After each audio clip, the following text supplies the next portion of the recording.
Why this value is coming to be positive?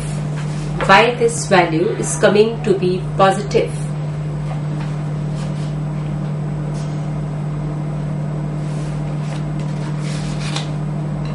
बोलो।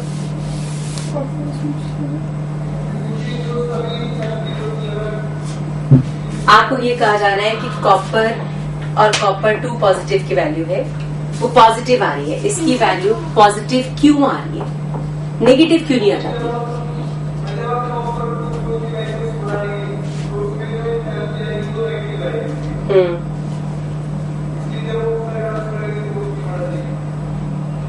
तो हम ये कहेंगे कि देखो जरा, ये वैल्यू पॉजिटिव होगी एंडोथर्मिक। कॉपर के लिए सब्लिमेशन क्या होगा? एंडोथर्मिक। आप यहाँ पे एम की जगह पे कॉपर लिखोगे, ठीक है। Copper solid to copper gas is endothermic. फिर आपकी IE1 क्या होगी? एंडोथर्मिक। फिर IE2 इज अगेन एंडोथर्मिक और हाइड्रेशन एनर्जी इज एक्सोथर्मिक। क्योंकि हाइड्रेशन एनर्जी होती है जब पानी में आप किसी आयन को डालते हो तो वो हाइड्रेट होता है, और hydration energy is attraction between water and the ion. जब वहां पे अट्रैक्टिव फोर्स है तो नेचुरलाइज एनर्जी क्या हो जाएगी? Release. There is release of energy because there is attraction between water and the ion dipole interactions, ठीक है। तो केटाइन को जब बहुत सारे पानी में डाला जाएगा तो पानी उसको सराउंड करेगा, और क्यों सराउंड करेगा? क्योंकि वो पोलर है। तो वाटर मॉलिक्यूल्स जब इसके सराउंडिंग्स में आ जाएंगे तो एनर्जी क्या होगी? रिलीज। अब 3 पॉजिटिव 1 नेगेटिव, लेकिन जब बैकवर्ड की तरफ जाएंगे तो आपकी ये वैल्यू, ये इन सब का टोटल लोगे तो ये पॉजिटिव हो जाएगी ना। अभी तो आप फॉरवर्ड जा रहे हो तो नेगेटिव है, बैकवर्ड जाओगे तो ये पॉजिटिव हो जाएगी, नेगेटिव नेगेटिव नेगेटिव। लेकिन फिर भी इन चारों वैल्यूज का रिजल्टेंट क्या आ रहा है? पॉजिटिव, ठीक है। तो हम कहेंगे इसका मतलब hydration energy is having a domination या dominating factor is there of hydration energy, ठीक है। तो आपने अब इसको आंसर कैसे करना है? आप पहले लिखोगे copper solid, copper gas, copper 1 positive, copper 2 positive, copper 2 positive aqueous, ठीक है। फिर उसके बाद इसी तरह से आप एरो लगा के बताओगे, पॉजिटिव पॉजिटिव पॉजिटिव नेगेटिव लिखोगे, and then you answer the question. ये लिखने के बाद आपका आंसर कंप्लीट होगा, ठीक है। ऐसे मत छोड़ा लो उसे।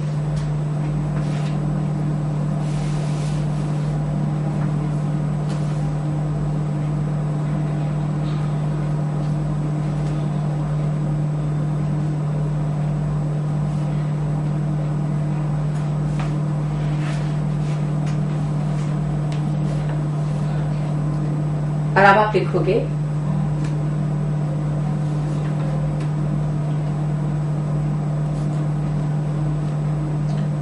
potential value of copper is coming to be positive because sum total of atomization, ionization and hydration energy, because sum total of atomization, ionization and hydration energy is leading to a net positive value, right? समझ आया क्या answer लिख के आओगे? is leading to a net positive value.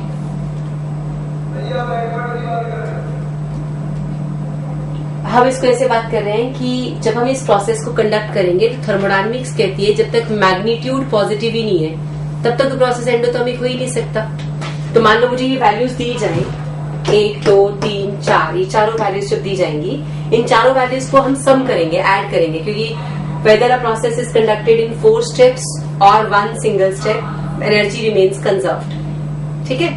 तो जब इन चारों values को हमने टोटल किया तो उनका जो बैकवर्ड का आंसर आ रहा है वो पॉजिटिव आ रहा है, ठीक है। कह क्या? हाँ, इसी की रिवर्स की बात कर रहे हैं कि वो रिजल्ट पोटेंशियल जो आएगा वो पॉजिटिव आएगा, एंडोथर्मिक। नेक्स्ट क्वेश्चन लिखो, chromium 2 positive is very good reducing agent. अगर आपसे पूछा जाए कि क्रोमियम 2 पॉजिटिव एक अच्छा रिड्यूसिंग एजेंट है, chromium 2 positive is a reducing agent,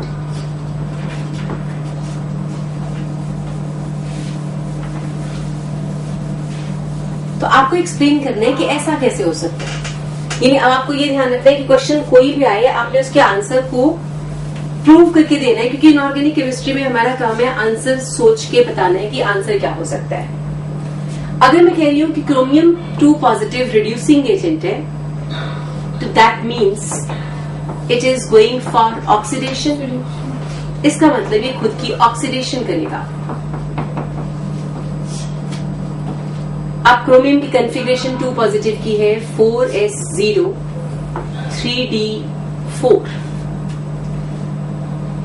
अब हम कहेंगे अगर ये ऑक्सीडेशन करेगा तो क्रोमियम 2 पॉजिटिव खुद को क्या बनाएगा, क्रोमियम 3 पॉजिटिव एक्वस, ये बनना चाहिए उसको। अगर वो D4 से -1 इलेक्ट्रॉन ले ले तो क्या बन जाएगा, D3। और D3 के लिए मैंने आपको लास्ट क्लास में बताया था कि आपको हाफ फिल्ड T2G नजर आता है, तो क्रोमियम के केस में हम कहेंगे D3। तो D3 का मतलब है ये जो T2J वाले तीनों ऑर्बिटल्स हैं ये क्या हो जाएंगे, हाफ फिल्ड। क्लियर है? अगर ये हाफ फिल्ड T2G है तो this is going to be very stable. It means ये स्टेबल है। और आपको पता है रिएक्शंस हमेशा किस तरफ मूव करती हैं, स्टेबिलिटी की तरफ। हम कहेंगे क्रोमियम 2 पॉजिटिव, इसका मतलब क्रोमियम 3 पॉजिटिव में कन्वर्ट होगा क्योंकि वो स्टेबल है। और इसीलिए आपका आंसर क्या बन गया कि it is good oxidising reducing agent. हाँ जी बेटा बोलो सुल्तान।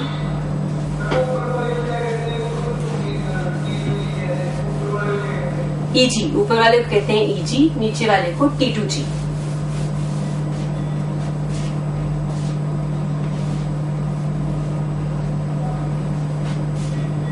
सेम क्वेश्चन हमारे पास है, manganese 3 positive is a very good oxidising agent. वो आपसे पूछे हैं कि ये एक ऑक्सीडाइजिंग एजेंट है, तो क्या अब आप एक्सप्लेन कर सकते हो? करो एक्सप्लेन। मैंगनीज 3 पॉजिटिव एक ऑक्सीडाइजिंग एजेंट है, जबकि क्रोमियम 2 पॉजिटिव रिड्यूसिंग एजेंट था।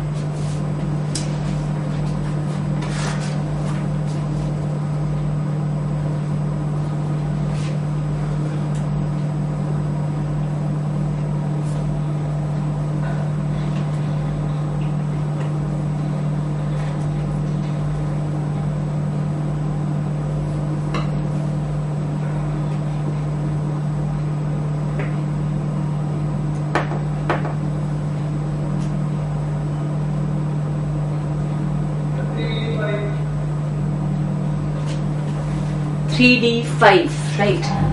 हम कहेंगे मैंगनीज की कॉन्फ़िगरेशन फिर से आ रही थी D4, 3 positive is D4। Oxidising agent का मतलब हुआ कि manganese 3 positive should go for reduction. ये गोइंग फॉर रिडक्शन हो गया। अगर आप कहते हो कि इसकी रिडक्शन करेंगे तो आपको इसको एक इलेक्ट्रॉन गेन करवाना पड़ेगा। हम कहेंगे मैंगनीज 3 पॉजिटिव, पक्की बात है कि मैंगनीज 2 पॉजिटिव बनना चाहता है with the gain of 1 electron. D4 से ये D5 बन जाएगा, और D5 आपको पता है क्या है, half filled configuration. Half filled D is very stable, so therefore it is going to be a good oxidizing agent. समझ आ गया? It means आपको ये दिया जा रहा है कि क्या एक्ट करता है। आपको ऑक्सीडाइजिंग रिड्यूसिंग की बात बता दी गई थी, तब जाके आप सोच पा रहे हो कि इसको हम आगे कैसे एक्सप्लेन करेंगे। ठीक है, ये समझ आ गया। नेक्स्ट पॉइंट, अगर आपसे कहा जाए vanadium 2 positive is very stable. तो कैन यू एक्सप्लेन कि वेनेडियम 2 पॉजिटिव क्यों स्टेबल? करो जरा कॉन्फ़िगरेशन लिख के बताओ और मुझे इसका रीजन बताना है आपने कि why vanadium 2 positive is stable.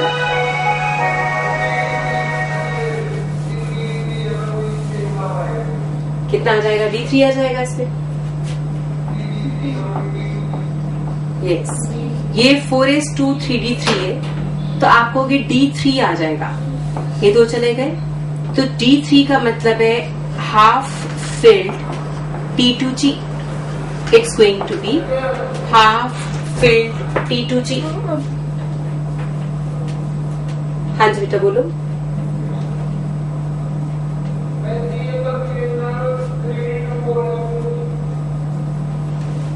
(3d2 4s2) किसकी कन्फिगरेशन बोल रहे हो बेटा? पहले 4s के इलेक्ट्रॉन जाएंगे ना, पहले तो 4s में से इलेक्ट्रॉन जाएंगे. हाँ. Explain why iron 3 positive is stable. कर सकते हो एक्सप्लेन?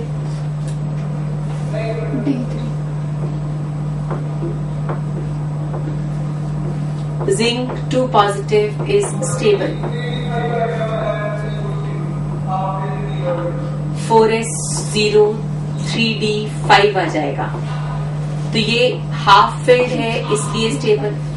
इसका मतलब आपके पास E0 रिडक्शन की वैल्यूज को इन स्टेबिलिटी से फर्क पड़ता है. जिंक आ जाएगा 4s0 3d10 fully filled d orbital आ जाएगा. This is now fully filled d orbital. तो अगेन वी कैन से इसकी स्टेबिलिटी से भी आपके E0 रिडक्शन को फर्क पड़ रहा है. ठीक है. अगर आपसे कहा जाए कि जिंक 2 पॉजिटिव मोर स्टेबल है एज कंपेयर टू जिंक तो हम कहेंगे ये सच है क्योंकि ये इस तरफ क्यों जाना चाहता है, ये क्यों जा रहा है बैकवर्ड, तो उसका रीजन होगा D10 कॉन्फ़िगरेशन. राइट. ऐसे अगर आपसे कहा जाए कि फेरस या आप कह सकते हो फेरिक से फेरस,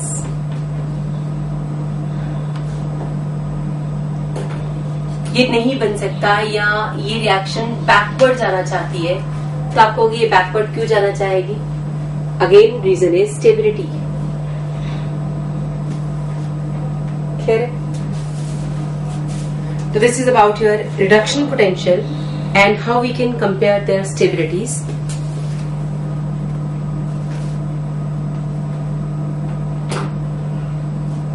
क्वेश्चंस कर पाओगे? नाउ आई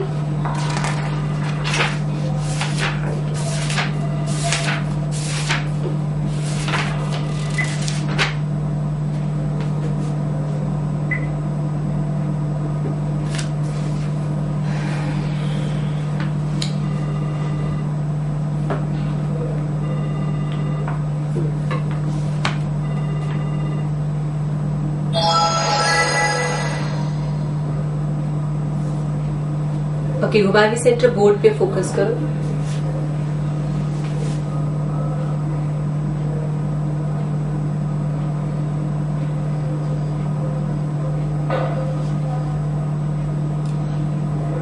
कर लिया? ये सारी स्टेबिलिटीज हमने कंपेयर की और इन सारी स्टेबिलिटीज के बाद we have got some configurations and their answers. यानी हम कह रहे हैं बहुत सारे आयंस की स्टेबिलिटी हम उनकी कॉन्फ़िगरेशन से एक्सप्लेन कर सकते हैं. याद है? समझ आ गया? करेक्ट. अब आपके पास है एक ही क्वेश्चन है जो सबसे अच्छा सा क्वेश्चन दिया हुआ है पूरे उसमें डी एंड एफ ब्लॉक में जिसमें E0 रिडक्शन इन्वॉल्व है. तो मैं वो क्वेश्चन आपको करा देती हूँ. उस क्वेश्चन के बाद बाकी तो उससे अलग, उससे डिफरेंट टॉपिक है. हमारे पास एक क्वेश्चन है 8.17. Question number 8.17. इस क्वेश्चन में वो आपसे कह रहे हैं कि हम आपको कुछ वैल्यूज देते हैं, जैसे chromium 2 positive to chromium -0.9 volt, manganese 2 positive to manganese -1.2 volt, ferrous to iron -0.4 volt, chromium 3 positive to chromium 2 positive, minus 0.4, हाँ जी बेटा, 8.17. Manganese 3 to manganese 2, it is plus 1.5 volt. Ferric to ferrous, this value is plus 0.8 volt. आपसे पूछे इस data को देख के आपको बताना है stability of ferric in acidic solution as compare to chromium 3 and manganese 3. यानी वो आपसे कह रहे हैं एक्सप्लेन करना है आपको stability of ferric in comparison to chromium 3 positive and manganese 3 positive. तो आप इन वैल्यूज को देख के ये गेस करने वाले हो कि कौन ज्यादा स्टेबल है, मैंगनीज 3, क्रोमियम 3 या आयरन 3. बताओ जी. इन 3 वैल्यूज को देखो, देख लिया, इधर बोर्ड पे देख लो. इन 3 वैल्यूज को देखने के बाद आपको ये समझ आ रहा है कि ये रिएक्शन फॉरवर्ड जाना चाह रही है या backward. Backwards. It means chromium 3 positive is more stable than chromium 2 positive. Reason हमारे पास है D3 configuration, half filled T2G. ये रिएक्शन फॉरवर्ड आना चाहती है, यानी मैंगनीज 2 बनना चाहता है, यानी manganese 2 positive is more stable, that's why positive value. ठीक है. और इसमें आपके पास ये रिएक्शन फॉरवर्ड आने चाह रही है कि आयरन फेरस बनना चाहता है, D6 बनना चाह रहा है. ठीक है.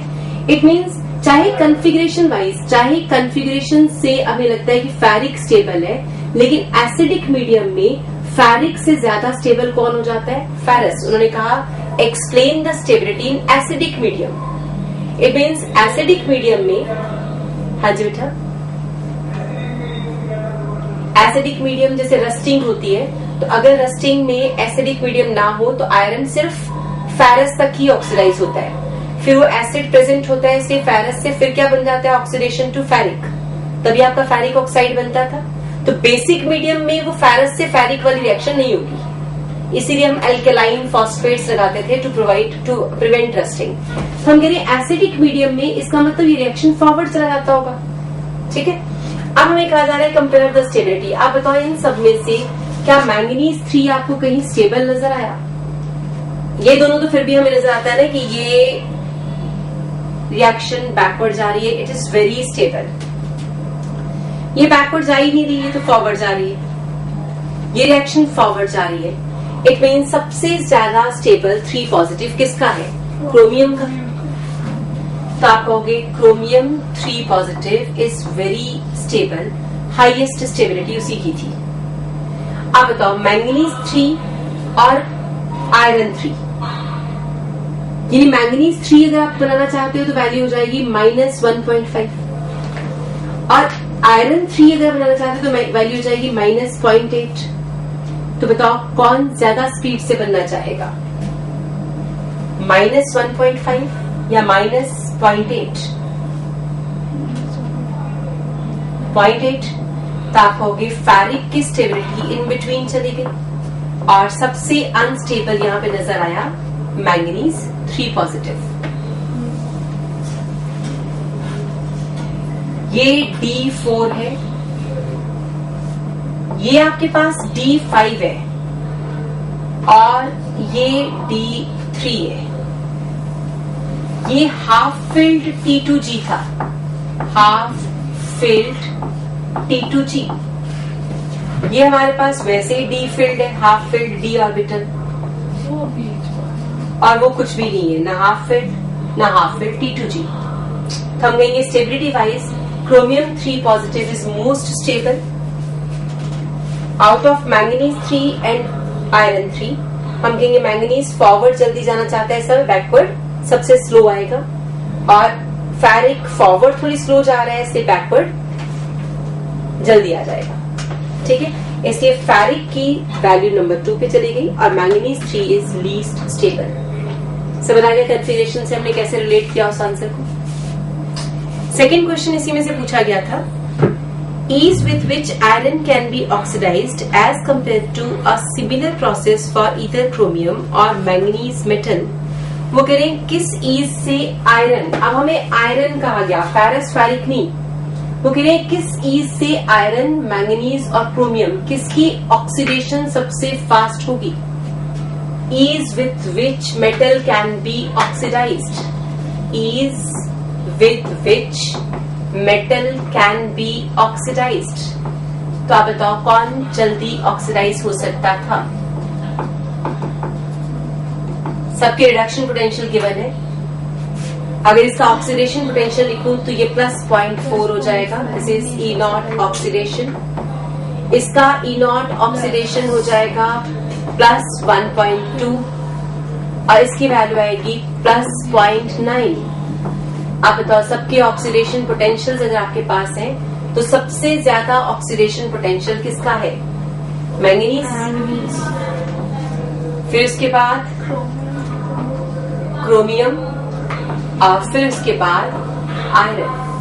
तो ease with which metals can be oxidised, हमने सबका ऑक्सीडेशन पोटेंशियल बनाया and then we have compared the oxidation potential values.